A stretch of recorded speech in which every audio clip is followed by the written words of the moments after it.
So the stories are quite, it's a sort of motley collection, and I think I'm going to start with. I'm not going to read a lot, but I'll start with one called Later, and that's one that Steve Erickson has a magazine out in California called Black Clock that is usually a theme issue, and I think it was the second issue, and the theme was music of the imagination, and by that he meant, the example he gave was, what if Miles Davis and Jimi Hendrix really did play together? What would have happened? So I did my version of that, music of the imagination. It's called Later. Marvin paused at the entrance of the Dakota. He scanned it and willed himself on. A stout white doorman saluted. "Good afternoon, Mr. Gay. Go right in. Mr. Lennon is expecting you." And Marvin faded into the recesses of the legendary building. "Mama, there's too many of you crying," the doorman awkwardly said. In a plush elevator, sort of a confessional, Marvin sank onto a banquette. Rosemary's Baby was heavy, he thought. The legs that appeared to start at his waist felt useless. He stroked the velvet cushion beneath him, sweet. John jumped up from the Grand, making a picture with those wire shades and baby doll smile. "Hey, Marvin, what's going on?" Ironic, but it's cool. John has dug Marvin forever before Let's Get It On, maybe after hearing Can I Get a Witness? I love too hard, my friends sometimes say, but I believe that a woman should be loved that way. Can I get a witness? Marvin Gaye was out of John's reach in 1963, witness. Then the Fab Four arrived in New York for the Ed Sullivan Show. John phoned into Murray the K's radio show. "Hey, Marvin, did you know I asked him to play Pride and Joy?" John sings, "Pride and joy, baby boy, pride and joy, telling the world you're my pride and joy." Marvin's embarrassed. It's 1979, and Marvin has tumbled into his dark ages, spiritually, he'd say. Psychologically, John would say. Marvin tells John, "I'm splitting to London, I'm all played out, this business is killing me." He also hears himself admit, "I don't know about the duets, John, I'm fucked up." Marvin can usually open up some to John, something about their backgrounds, even the primal scream thing. "We all have our demons. Mother, you had me, but I never had you. Mama, don't go." Marvin's talking, but can't get Jackie Wilson to leave his head. You never know, you're on top and then zero. Last week, Marvin visited a hole in the ground, the rest home where Jackie, Mr. Excitement, lay in a vegetative state. Withering, shrinking, ugly. Jackie shouldn't be ugly. The listless attendant told Marvin that Jackie couldn't hear anything, but Marvin sang to him anyway. John's hippy-dippy male secretary hands Marvin a mug of tea, sweet and dark. Ain't this the life, white grand, white couch.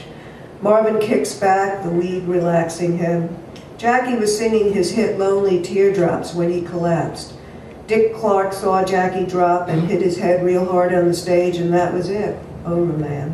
In a coma almost 5 years. Jackie danced like a boxer, like Joe Louis, man, he could move.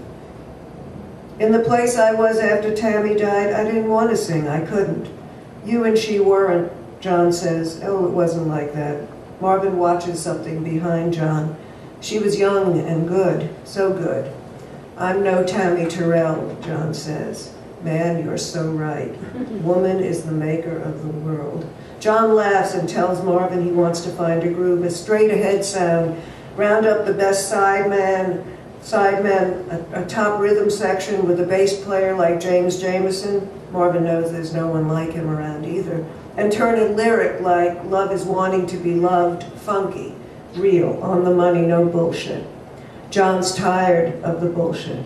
His cover of Benny King's Stand By Me was pathetic, but Marvin doesn't say it. He doesn't say he's dying for the kind of respect John gets. Marvin starts to croon, lonely teardrops, and his palms tap his thighs. He stands, John walks to the piano. Marvin follows, swaying a little. Come home, just say you will. My heart is fine. Just give me another chance for our romance. Every day you've been away, you know my heart does nothing but hurt. John reaches for the lines. Marvin's already there. Collaborating puts you through a lot of intense shit. They both know that. Marvin was once married to Berry Gordy's sister. He thinks Yoko and she could be twins. That was heavy. My boss's sister is my wife for 17 years. It's like you with Paul. It didn't go great. Didn't go down great around Motown, Marvin says. Imagine was soulful, Marvin tells him. Not funky, but soulful. John shoots him a familiar half smile, half frown, and Marvin sits beside him at the piano. John slides over. Marvin looks at the keys and begins noodling Imagine, but his left hand belongs to Ray Charles. John returns to his mother, Julia, the familiar refrain. Yoko is actually more like my mom. Don't laugh. She's no nonsense, like Julia. Yoko took me back after I'd been a foolish lad. I really hurt her. Julia would have always been there if she could. Marvin shakes his head affirmatively and sings, Imagine there's no heaven. It's easy if you try. Imagine all the people living for today. Imagine there's no country. It isn't hard to do. Nothing to kill or die for, and no religion too. Imagine all the people living life in peace. John could never have written it without Yoko. He cocks his head, and like a chorus of one, talk sings, Father, Father, we don't need to escalate. War is not the answer. You know we've got to find a way to bring some loving here today. Don't punish me with brutality. Talk to me so you can see what's going on. They're trading lines, then blending them contrapuntally. What's going on? Marvin can't go home, shouldn't. He's escaping to London, but his mother needs him here, his children too, and he can't make it. He has to save himself from the madness, his madness. He doesn't know what else to do. He's weirdly determined to give something to John. Their bond is new, maybe peculiar, ain't that peculiar, but he wants to leave him with promise. A song they can do. It'll be about hope and home, motherless and fatherless children. It's more for him than for John, probably. John stands singing the line, Don't punish me with brutality, over and over. Imagine and what's going on are talking to each other. Marvin pumps the pedals, his left hand striding, his right bridging more than songs now, and he looks up at John. That intent face has crumpled, sort of, but he's content, maybe. Marvin intones nothing to kill or die for, while John chants, Don't punish me, don't punish me. That's it, Marvin thinks. It's a beginning. More weed and lines of coke. Marvin tells John they'll go to the studio, get a version of it down. They've got their idea, a duet of two minds, voices, old songs into new. Dynamite, it can work. And they're both wired. Marvin hears himself saying again, I'm fucked up now. We'll get it down when I'm back in the States. Imagine, the sun is coming up over Central Park. Marvin pulls on his coat. It's a promise, man. I'll be here, John says, later. Okay, and actually what Steve Erickson told me after I'd written this, which is kind of an amazing coincidence, is that those songs appeared within 3 weeks of each other. And I hadn't known that, but when you think about it, the relationship is pretty amazing. So now I'll read something a little funny. And then I'll stop.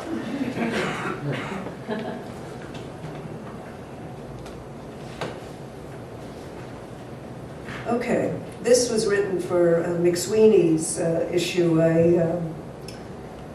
Paul Malashevsky was editing a section of McSweeney's in which he asked us to write a prank. It had to be a real prank that we had been involved in, and then anything else could be what you wanted. But a prank had to be involved. And I guess he said also a letter, but I'm not sure. But in any case, I turned it into a letter. It's called Dear Ollie. Dear Ollie.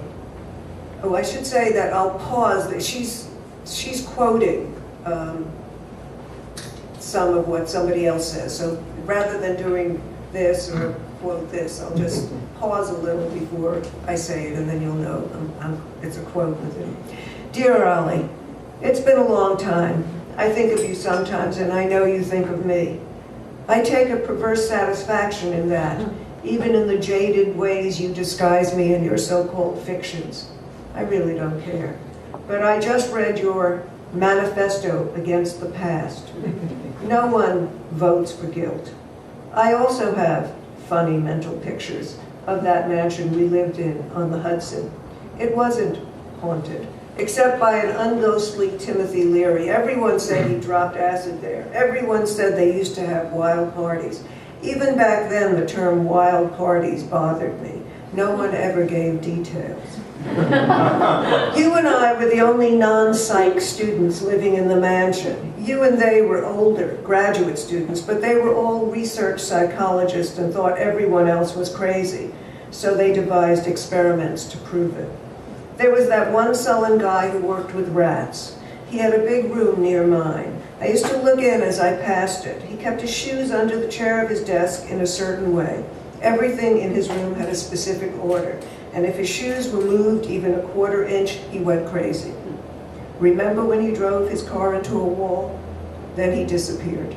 Remember, it's my past too you want to throw into the garbage to be carted away by muscular men and sent floating on a barge to North Carolina.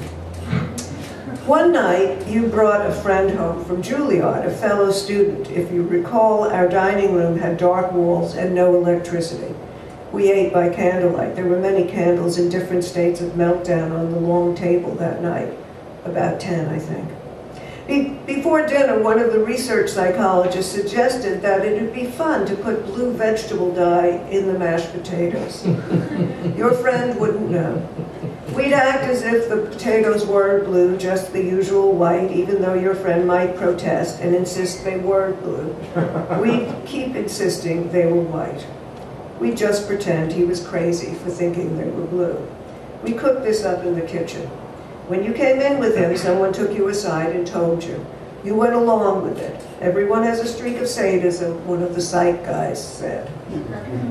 I don't know, I don't remember who brought in the potatoes. We all participated though, and then we all sat down around the big wooden table. The blue mashed potatoes were served in a glass bowl. Even by candlelight, they were bright blue. We passed the food. When the bowl of blue potatoes reached your friend, he reacted with delight. Blue mashed potatoes, he said. Someone said, they're not blue. Your friend said, they're not? They look blue. Someone else said, no, they're not. You were sitting next to him. The potatoes kept going round. Your friend said again, they really look blue.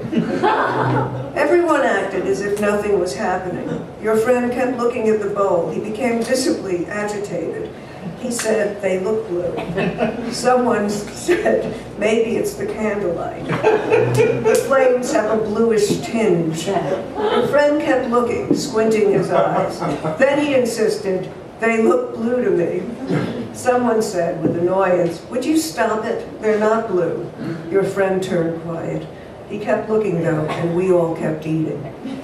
The coup de grace, I guess you'd call it, was dessert. In the kitchen, someone decided to dye the milk blue. The cake, coffee, and blue milk were brought to the table. We served the blue milk in a glass pitcher. No one said much as the pitcher went around the table. Your friend watched silently. When it came to him, he stared at the pitcher and poured the blue milk into his coffee. This time, he said nothing. Nothing. At that point, I ran into the kitchen. I couldn't control myself. Later, you told him. After dinner, when you were alone with him, you told him. But I'm wondering, after all these years, did he ever forgive you? What happened to him? Does he still play that trombone? You were good, Ollie. But somehow in regurgitating the past and moving on, I'm the reckless prankster whose promiscuous heart you broke. The only thing in that house you ever broke was your musician friend and Crazy Roger's green plates. Whatever. Lynne Tillman, New York, New York. Thank you.